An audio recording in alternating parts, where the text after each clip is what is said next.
జున్ను, నీకు కథ చెప్తాను విను. ఎత్తుకు పై ఎత్తు. పద్మ సరోవరంలో ఒకప్పుడు చాలా చేపలు నివసిస్తూ ఉండేవి. ఒకసారి వేసవికి ఆ చెరువులోని నీరు చాలా మేరకు తగ్గిపోయింది. ఒక కొంగ ఆ చేపలను చూసి ఏదోలా వాటిని మింగేయాలని ఆలోచిస్తూ వెళ్ళి నీటిలో నిల్చుంది. దానిని చూసి చేపలు, అయ్యా, ఏమిటో దీర్ఘంగా ఆలోచిస్తున్నారే అన్నాయి. మీ గురించే, మీ భవిష్యత్తు గురించే చింతిస్తున్నాను అంది కొంగ విచారంగా. మా గురించి చింతేందుకు? ఆశ్చర్యపోయాయి అవి. వేసవి తీవ్రంగా ఉంది. సరస్సులో నీరు చాలా వరకు ఎండిపోయింది. తొందరలోనే పూర్తిగా ఎండిపోతుంది. మిమ్మల్ని ఎలా రక్షించడమా అని తీవ్రంగా యోచిస్తున్నాను అంది కొంగ. మేమేం చెయ్యాలి? భయపడిపోయి అడిగాయి చేపలు. నా మాట వింటారా అంది కొంగ. చెప్పండి అన్నాయి చేపలు.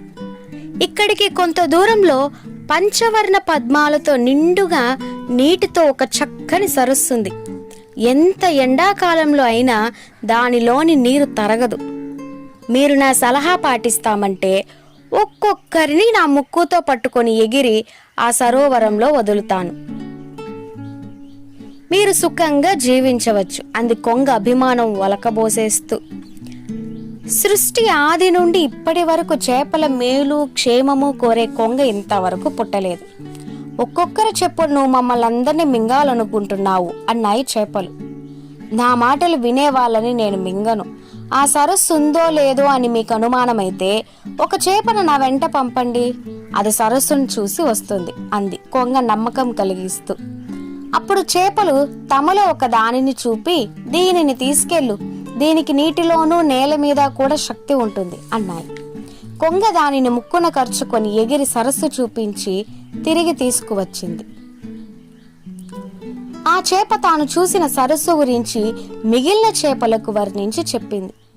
దాంతో అన్నిటికీ అక్కడికి పోవాలనే కోరిక కలిగింది. మమ్మల్ని ఆ సరస్సుకు తీసుకువెళ్ళు అన్నాయి. కొంగ ఒక్కొక్క చేపను ముక్కున కరిచి దూరంగా ఉన్న సరస్సును చూపించి దానిని అక్కడ చెట్టు మీద పెట్టి చంపి తినివేసి వచ్చి ఆ చేపను నీటిలో వదిలాను, మరో చేప రావచ్చును అని అబద్ధం చెప్పేది. అలాగా ఒక్కొక్క చేప చొప్పున క్రమంగా అన్నిటినీ తినేసింది. ఇక ఒక ఎండ్రకాయ మాత్రమే మిగిలింది. కొంగ దానిని కూడా తినేయాలనుకొని, కర్కాటకమా, ఈ చెరువులోని చేపలన్నింటినీ మహాసరస్సులో వదిలి రక్షించాను, నిన్ను కూడా తీసుకుపోతాను రా అంది. నన్నెలా తీసుకెళ్తావు అడిగింది ఎండ్రకాయ. ముక్కుతో ఖర్చుకొని ఎగురుతాను అంది కొంగ.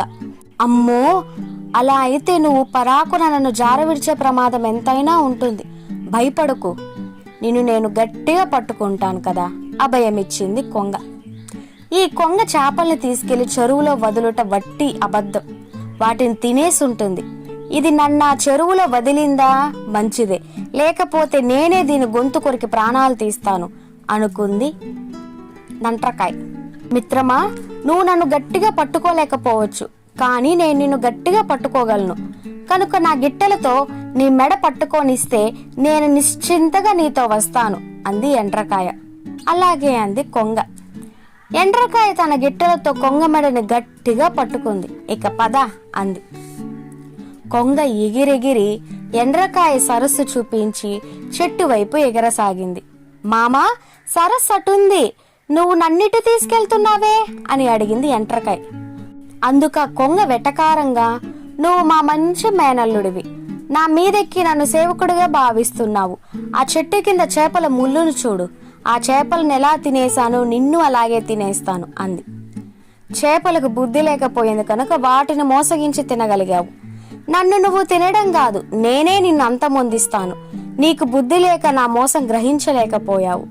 మరణించవలసి వస్తే ఇద్దరము చద్దాం, నీ గొంతు కొరికేస్తాను, నేను నేల మీద పడితే పడని అనుకుంటూ కొంగ గొంతుని తన గిట్టెలతో గట్టిగా నొక్కింది. కంఠం బిగుసుకొని కళ్ళ వెంట నీళ్ళొచ్చేస్తుంటే కొంగ మరణ భయంతో, స్వామి, నేను నిన్ను చంపను, నాకు ప్రాణభిక్ష పెట్టు అని ప్రార్థించింది. అయితే వెనక్కి తిరిగి నన్ను సరస్సులో వదులు అంది ఎండ్రకాయ. కొంగ సరస్సుకి తీసుకెళ్లి బురదలో నిలబడింది. ఎండ్రకాయ దాని గొంతు కొరికి బురదలో పడేసి నీళ్ళల్లోకి హాయిగా వెళ్ళిపోయింది. కొంగ అక్కడికక్కడే మరణించింది.